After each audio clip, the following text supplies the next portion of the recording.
This is the Huawei Band 6 and it's a truly special smartwatch with two aces up its sleeve. Let's get straight into it.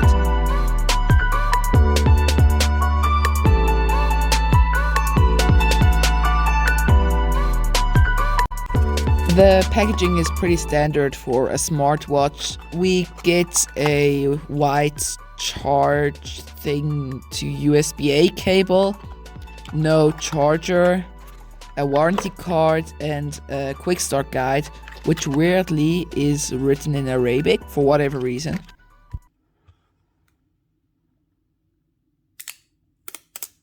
Oh, that was rough. Now, if you look at the Huawei Band 6, do you think it looks different than the other smartwatches or fitness trackers? Probably not. Could you slap any other logo on it and nobody would notice? Probably true. In fact, that's exactly what Honor did with their Honor Band 6. They even copied the same name. It's not a bad design. I think the matte metal-like rails give it some flair, though they are only polycarbonate, so plastic. And the glass in the front does look premium. Overall, the design isn't something to flex about, but it's not as bad as if you would want to hide it.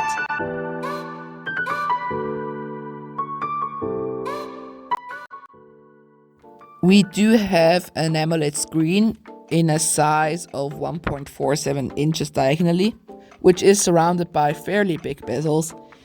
It is quite sharp by 194 times 368 pixels on such a small screen, which resolves into 282 ppi. It's also plenty bright with 425 nits max brightness, which unfortunately isn't adaptive. I'm quite happy with the screen. The colors are accurate, the blacks are really black thanks to AMOLED. The only negative I can point to is that it has some bezel.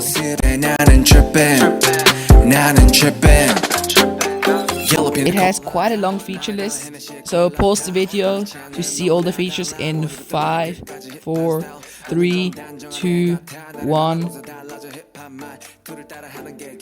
Are you finished? Great, let's move on to how good the most important features work. I'll just start with the all-day heart monitoring. It's fine, it's precise, and the Huawei Health app gives you some well-designed, interesting and useful graphs. Then we have blood oxygen measuring. This is an interesting one. I mean, it's great that you can measure blood oxygen, but it isn't very precise and also not really reliable. On the other side though, step count and sleep tracking are reliable and precise.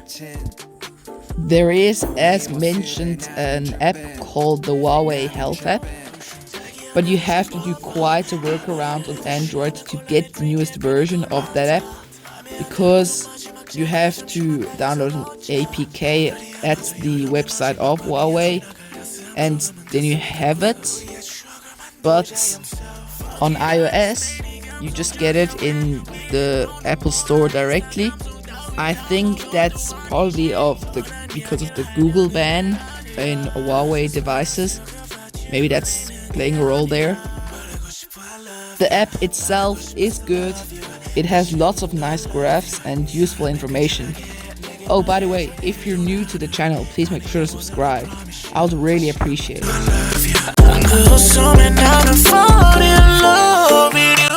This is definitely one of its two aces.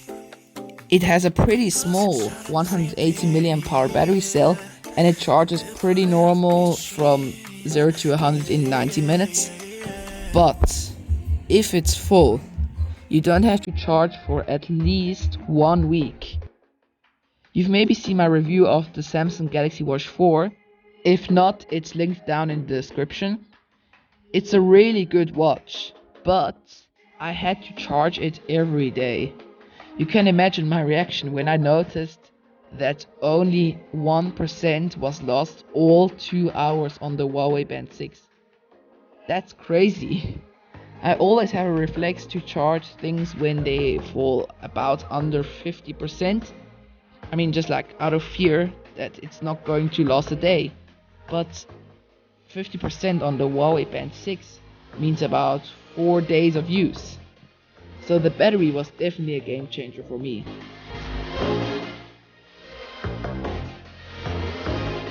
As you've heard throughout my video, I'm pretty happy with the Huawei Band 6. It doesn't have a ton of features or a breakthrough feature, but the features that it has just work, and they work well. So now you've seen all the features, its screen, its incredible battery life. What do you think? How much does it cost? Pause this video and write your guess down in the comments. Go ahead, do it.